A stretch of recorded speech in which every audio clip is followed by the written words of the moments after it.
كتاب أنزلناه إليك لتخرج الناس من الظلمات إلى النور بإذن ربهم إلى صراط العزيز الحميد. أعوذ بالله من الشيطان الرجيم. بسم الله الرحمن الرحيم. السلام عليكم ورحمة الله وبركاته. Une fois de plus, bienvenue à tous, chers téléspectateurs, à notre émission spéciale sur le Coran, Guide pour l'humanité. Nous explorons toujours, comme d'habitude, sur les enseignements et les messages du Coran qui ont guidé et inspiré des millions de personnes à travers l'histoire. Alors, pour nous éclairer sur ce sujet, nous avons l'honneur et le plaisir d'accueillir sur ce plateau Al-Oustaz Louré Tijan et Al-Oustaz Abdul Wahab Damele. Al-Oustaz Louré, assalamu alaikum wa rahmatullahi wa barakatuh. Wa alaykum assalam wa rahmatullahi wa barakatuh. Merci beaucoup pour avoir accepté notre invitation. Alhamdulillah. Al-Oustaz Damele, assalamu alaikum wa rahmatullahi wa barakatuh. Wa alaykum assalam wa rahmatullahi wa barakatuh. Merci beaucoup pour avoir accepté notre invitation. Merci aussi. Voilà.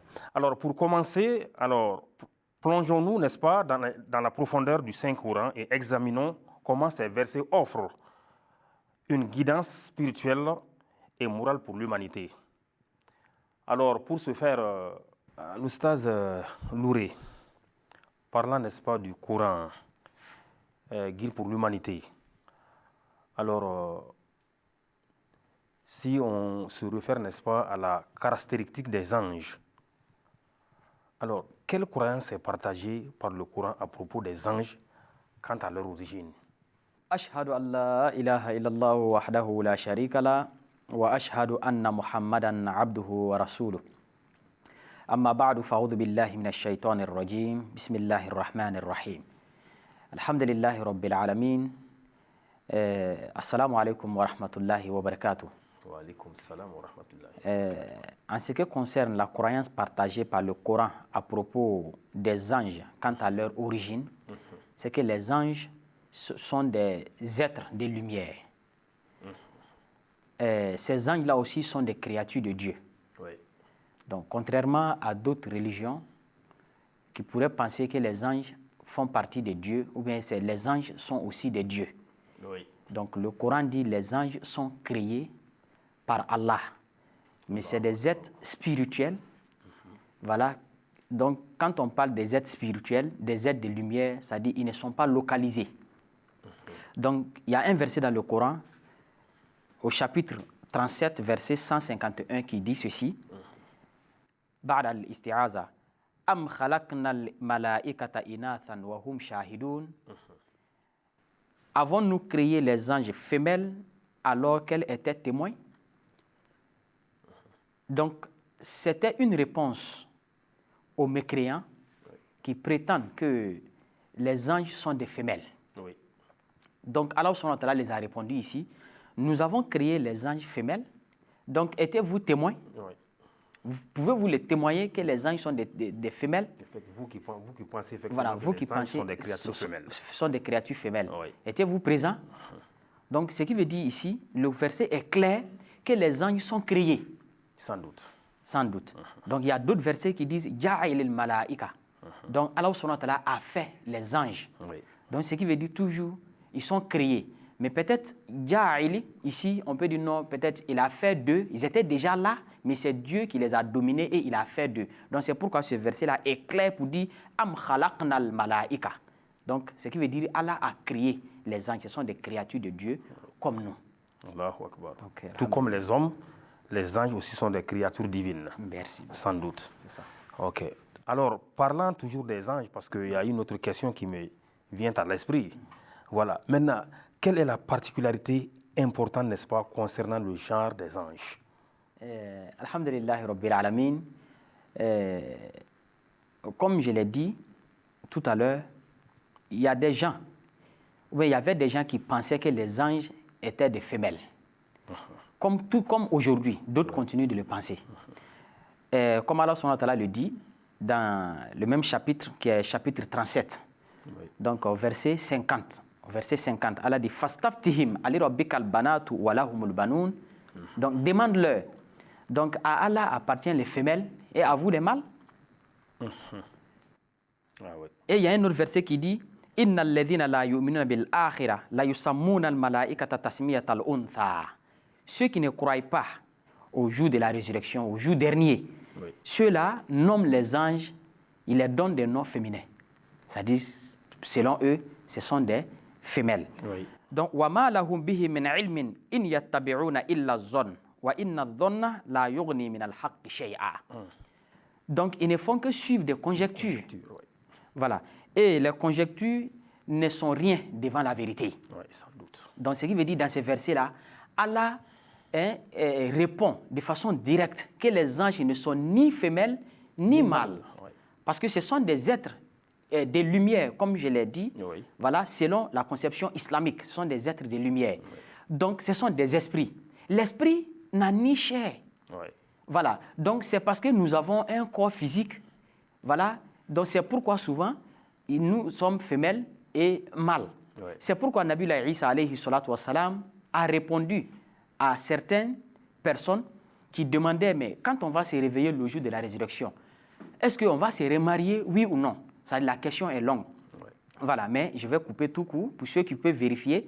Donc, ils peuvent aller prendre Matthieu, je crois bien c'est Matthieu 22, verset 30. Ils peuvent aller vérifier.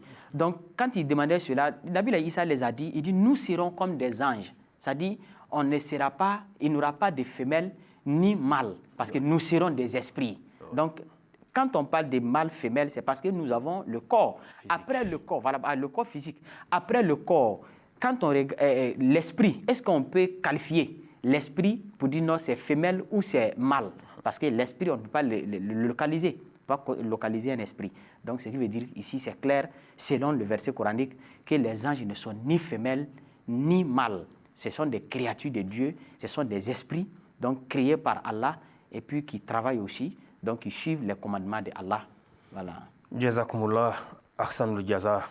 Les anges sont des créatures spirituelles. Merci. Les anges ne sont pas physiques, donc les anges ne possèdent pas de sexe. Merci. Ok, merci beaucoup. Jazakumullah, Ahsanul Jaza. Maintenant, tournons-nous vers notre oustaz, l'oustaz Damele. Maintenant, comment pourrait-on décrire la nature des anges? أشهد أن لا إله إلا الله وحده لا شريك له وأشهد أن محمدا عبده ورسوله أما بعد فأعوذ بالله من الشيطان الرجيم بسم الله الرحمن الرحيم الحمد لله اسم الحمد لله. En termes de visibilité pour les anges, l'enseignement donné par le Saint-Coran et par le Saint-Prophète Mohammed sallallahu alayhi wa sallam, on ne peut pas voir les anges avec l'œil nu. Parce que physiquement, l'homme ne peut pas voir les anges parce qu'ils ne sont pas physiques comme les hommes. C'est pourquoi l'homme ne peut pas voir les anges sous leur forme originale. Il dit bel et bien leur forme originale. On ne peut pas voir les anges avec notre œil physique. Les yeux physiques. Les yeux physiques. Mais et pourtant, il est possible avec l'œil spirituel. Il est possible avec l'œil spirituel. On ne peut les voir qu'avec l'œil spirituel. Oui, l'œil spirituel. Donc, mais si c'est l'œil physique, ou bien disons l'œil nu, on ne peut pas les voir. Selon leur forme, n'est-ce pas, originale? Oui, selon leur forme originale. Mais c'est pourquoi le Coran nous explique, si on peut voir les anges, ce n'est pas avec leur forme originale. C'est pourquoi le Coran nous dit Walaw ja'alnahu malakan la ja'alnahu rajulan. Que si nous avions désigné comme messager un ange, nous l'aurions fait apparaître comme un homme. Voilà, effectivement, Oussaz, parlant de cet aspect, effectivement, parce que ça me rappelle un hadith qui dit effectivement qu'au temps du saint prophète Mohammed sallallahu alayhi wa sallam, il y a effectivement un monsieur qui est apparu un jour. Voilà, mais apparemment il venait de loin. C'est ça. Bon, apparemment, en tout cas, c'était un voyageur. Mais on ne pouvait pas constater, aucune trace de voyage sur lui. Oui. Donc c'est après qu'il soit reparti, maintenant il a posé un certain nombre de questions au saint prophète Mohammed concernant la religion. Oui. Alors, pour être bref, alors après qu'il soit parti maintenant, le saint prophète dit à ses disciples qu'effectivement il s'agissait de l'ange Gabriel. Donc c'est pourquoi j'ai dit dès le début que si c'était l'œil nu, on ne peut pas observer ou voir l'ange sous forme originale. C'est pour la prise forme d'un homme. Humaine, Et vous voyez, pour venir se présenter au saint prophète sallallahu alayhi wa sallam. Donc ça prouve que Dieu nous explique qu'on ne peut pas voir les anges avec notre yeux physique et nu, ça c'est impossible. Selon leur forme. Selon leur forme originale. Voilà. Mais il peut prendre les formes pour venir nous voir, tel que vous avez dit dans les hadiths. Ça c'est faisable. Et ça a été arrivé au temps de saint prophète sallallahu alayhi wa sallam. Mais ce n'est pas possible que avec leur forme originale, qu'on peut l'observer avec l'œil nu, ça c'est impossible. Selon l'enseignement donné par le Saint-Prophète et par le Saint-Coran, et tel que le verset a dit. Ok. Inch'Allah. Jazakumullah. Hassanul Jaza pour nous avoir élucidé, n'est-ce pas, sur ce point. Alors, tournons-nous encore vers notre oustaz Louré. Maintenant, quelle qualité morale fondamentale est attribuée aux anges? Alhamdulillah Rabbil Alamin. Comment dirais-je, la qualité morale fondamentale attribuée aux anges selon le Coran, c'est que les anges ne désobéissent pas aux ordres d'Allah subhanahu wa ta'ala. Donc les anges sont des créatures d'Allah subhanahu wa ta'ala qui n'ont pas le pouvoir de désobéir au commandement. Voilà, au commandement donné par Allah subhanahu wa ta'ala. Donc eux sont limités dans leur cercle. Donc ils ne peuvent pas désobéir à Allah, contrairement aux êtres humains qui ont la possibilité, qui ont été créés par Allah avec deux pouvoirs. Voilà, donc ces deux pouvoirs-là, c'est que l'homme peut désobéir, celui d'obéir et celui d'accepter. Voilà, donc lui, c'est pourquoi l'homme peut progresser, il peut évoluer spirituellement. Voilà. N'est-ce pas, hein? Voilà. Donc, mais contrairement aux anges. Parce qu'on aurait pensé effectivement que les anges sont au-dessus de nous, hein? Voilà. Parce qu'eux, ils ne commettent pas de péché, ils ne peuvent pas désobéir. Voilà, ils ne peuvent pas désobéir. Maintenant, vous savez, quand on parle de supériorité, c'est quand on œuvre pour quelque chose et qu'on a acquis cette chose-là, c'est là que tu as apprécié. Sans doute. N'est-ce pas? Oh, dans une classe, pourquoi on classe les premiers, les derniers, c'est parce que, et puis les maîtres sont là, les maîtres les enseignent. C'est parce que ces élèves-là font des concours. Ils passent des concours. Donc, eux, on les classe.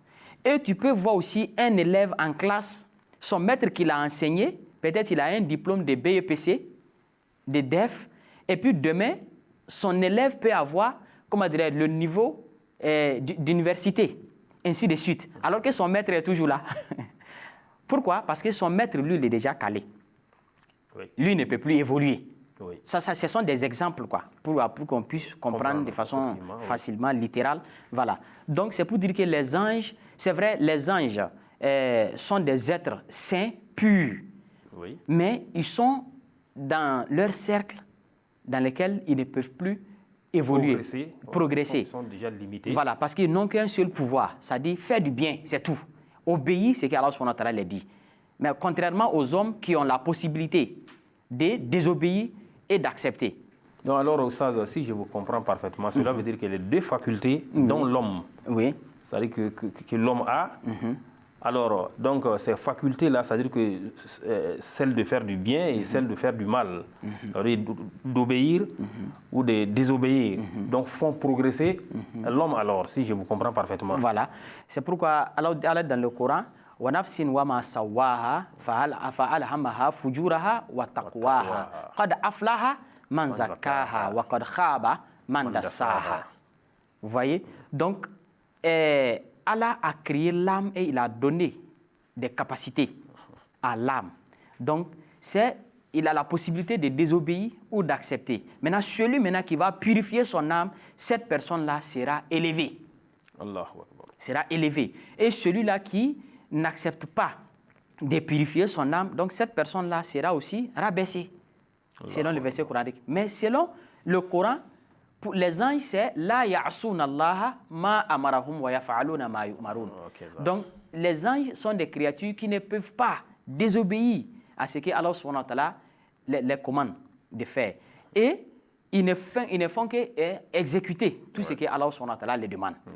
Donc, ce qui veut dire qu'ils sont limités. Voilà leurs limites. Mais pour l'homme, Allah subhanahu wa ta'ala dit que non, lui, il peut évoluer. Qad aflaha man zakaha. Donc, ce qui veut dire que l'homme peut évoluer. Donc, c'est pourquoi dans la même sourate, Allah subhanahu wa ta'ala dit Ya ayyatuha nafsul mutma'inna. Voilà, ô âme apaisée, irji'i ila rabbiki radiyatan mardiyya. Donc, viens vers ton Seigneur. Allahu Akbar. Voilà. Donc, agréé, accepté. Satisfait de toi. Voilà. Et lui aussi satisfait d'Allah. Donc, ce qui veut dire que, voilà, l'âme, l'être humain, il commence de rien et il progresse à un niveau jusqu'à ce que Allah dit, viens à moi.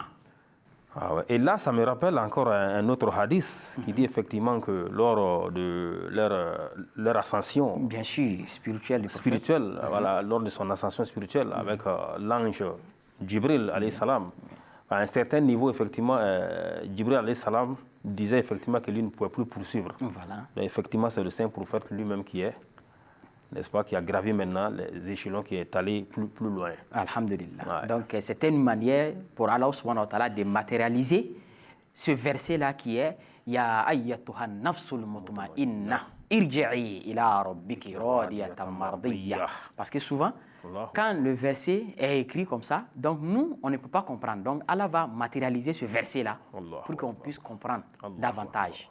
Nous sommes vraiment épatés. Jazakumullah.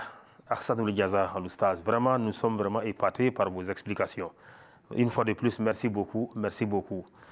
Alors maintenant, tournons-nous vers notre cher Oustaz, Al-Oustaz Dambélé. Voilà, maintenant, Oustaz, comment sont classés les anges selon leur rang? Alhamdulillah, alhamdulillah, les anges sont classés selon les différents rangs, selon le Saint-Coran. C'est pourquoi, dans le Saint-Coran, chapitre 40, verset 8, Allah subhanahu wa ta'ala nous dit Allazina ya'amiluna al-arsha wa man hawlahu yusabbihuna bihamdi rabbihim wa yu'minuna bihi wa yastaghfiruna lillazina amanu. Qui veut dire, ceux qui portent le trône et ceux qui l'entourent glorifient leur Seigneur par ses louanges. Croire en lui et demande pardon pour ceux qui croient. Selon ce verset, il y a deux rangs qui est bien cité. Alladhina yahmiluna al-arsha. Qui apparaissent. Oui. Clairement. Oui, clairement, ceux qui portent le trône de Dieu. Ça, c'est le premier rang. Waman hawlahu yusabbihuna bihamdi rabbihim. Et c'est donc qui glorifie le Seigneur avec ses louanges qui sont alentour du trône. Donc ça fait déjà deux rangs. Le troisième rang maintenant, ça c'est le rang des assistants, les assistants. Et vous voyez, à chaque fois, les anges dans leur rang, il y a les tout premiers. Et en même temps les assistants. Donc, c'est pourquoi le verset a donné clairement deux rangs seulement, clairement. Mais il y a un autre rang, oui, il y a un autre rang qui est sous-entendu, sous-entendu, qui est les assistants. Et vous voyez, donc d'une manière on peut dire les subordonnés. Sans doute. Et vous voyez, donc sinon, clairement, le verset nous dit Alladhina yahmiluna al-arsha. Ceux qui sont là pour porter le trône de Dieu. Ça, c'est le premier rang. Deuxième rang, ça, c'est ceux qui sont alentour du trône, qui sont en train de glorifier Allah subhanahu wa ta'ala avec ses louanges, telles que le verset nous a expliqué.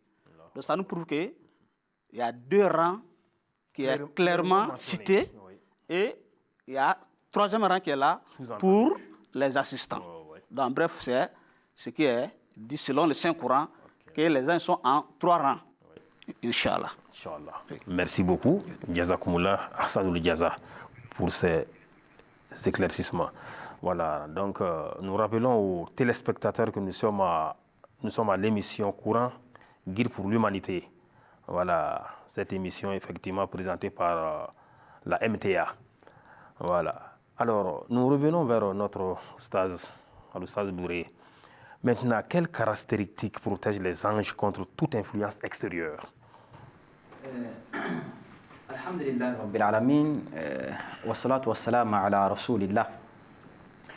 Allah subhanahu wa ta'ala dans le Coran, alayha malaikatun ghilazun shidad. C'est-à-dire que les anges créés par Allah subhanahu wa ta'ala ne peuvent pas être influencés par l'extérieur. Voilà, donc ils ne peuvent pas être influencés par quelque chose. Ouais. Donc eux déjà, c'est des créatures, comme nous l'avons déjà expliqué, qui sont là, qui ne peuvent pas sortir de leur cercle. Et c'est des créatures aussi, comme Allah subhanahu wa ta'ala le dit, dans le verset dont je viens de citer, qui dit, la tradition dit ceci, sur lesquels sont nommés des anges sévères, donc, et sévères. C'est-à-dire ces anges-là sont strictement calés, bloqués dans leur cercle. Ouais. Donc rien ne peut les influencer. Allahu Akbar. Voilà. Allahu Akbar. Merci beaucoup pour, n'est-ce pas, ces élucidations. Alors, nous tendons vers la fin de notre émission. Nous sommes pris par le temps. Voilà, donc très rapidement, à l'Oustaz Dambélé. Alors, comment les anges sont-ils décrits dans le Saint-Coran quant à l'accomplissement, n'est-ce pas, des commandements divins? Ok, rapidement, selon le Saint-Coran, les accomplissements des commandements d'Allah dans toute sa mesure est faite par les anges comme ils sont demandés. C'est pourquoi le Coran nous dit وَيَفْعَلُونَ مَا يُؤْمَرُونَ. Ils font ce qu'on leur commande. Ouais. C'est-à-dire tout ce qui Dieu leur commande comme commandement, voilà, ils font comme il faut. Ouais. Ils ne peuvent pas en aucun cas désobéir ouais. aux ordres donnés par Dieu, Allah. Allah subhanahu wa ta'ala. Allahu Akbar. Et ça a été dit dans le Saint-Coran, chapitre 66, verset 7, que yaf'aluna ma yu'maruna. Dans un mot, Ouais. les anges ne peuvent pas désobéir Dieu et ils sont là pour obéir Dieu tels qu'ils sont ordonnés. Uniquement pour obéir. Uniquement pour obéir. Allahu Akbar. Inch'Allah. Allahu Akbar. Jazakumullah. Ahsanul Jaza. Alors, nous sommes pressés par le temps. Alors, il y a une question qu'on aimerait vous poser à l'Oustaz Bouré. Voilà, pourquoi les anges prennent-ils une forme humaine lorsqu'ils se manifestent aux gens? Alhamdulillah Rabbil Alamin. Une partie de cette question a été déjà répondue par notre très cher oustaz Abdulwahab Dambélé, voilà, qui dit que les anges ne peuvent pas être aperçus avec l'œil nu. Donc pour cela, si les anges veulent apparaître, il faut une forme.